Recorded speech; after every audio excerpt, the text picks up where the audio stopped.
The Pentagon spent $93 billion in exorbitant spending, but that was in one single month. That was only for September 2025. 1 month.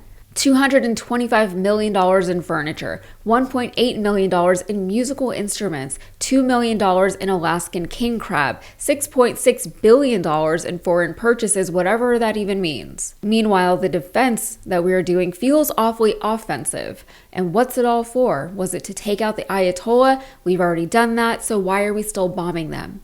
Was it to destroy their nuclear capabilities? We've already done that, so why are we still bombing them?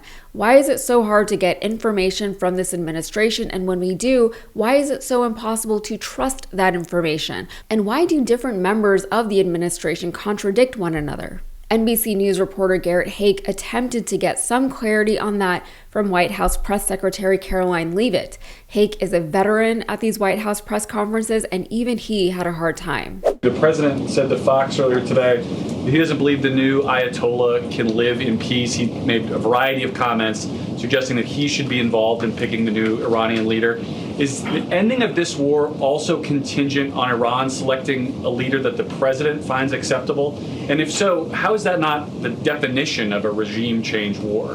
Look, as President Trump has blatantly and frankly stated, it's obviously within the best interest of the United States and the West to no longer have a radical terrorist in charge of Iran.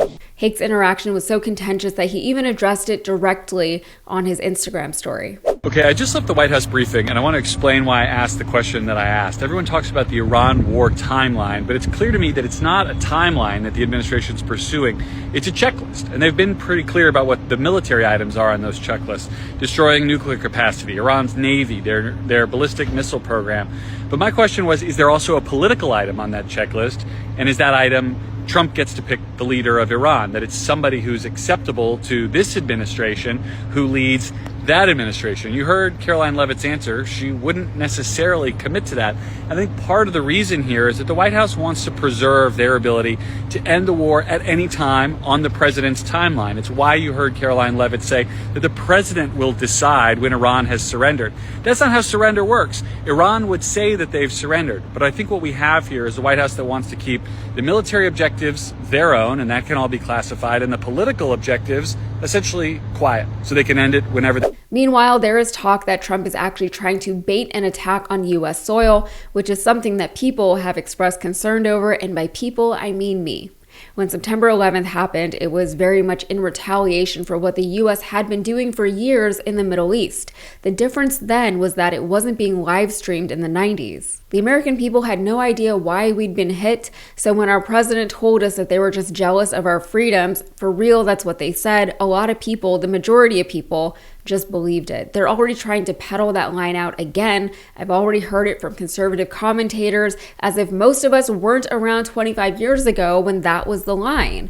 But I'm really hoping that it's going to be a much harder sell this time around to the modern American public. We see what's happening over there. We see that we are preemptively striking. We know that Israel wants this. We know that Trump dismantled the Iran nuclear deal so that he and Israel could continue to use the threat of Iranian nukes to justify military action in Iran. We know that these types of attacks at home are often used to drive public support for increased military action. We saw it on September 11th. We saw it with October 7th. I'm watching Attack on Titan right now, and it really is, by the way, a strange time for me to have started watching this show, but they're doing it on that show too. That show was banned in China when it first came out, and you really just need to watch a few episodes before you start to understand why a government that thrives on a controlled and brainwashed population wouldn't want its people to have access to a show like that. And I'm not saying that to put down China or its government or its people. I'm saying that because I wouldn't be surprised if we started seeing actions like that here in this country under this particular administration.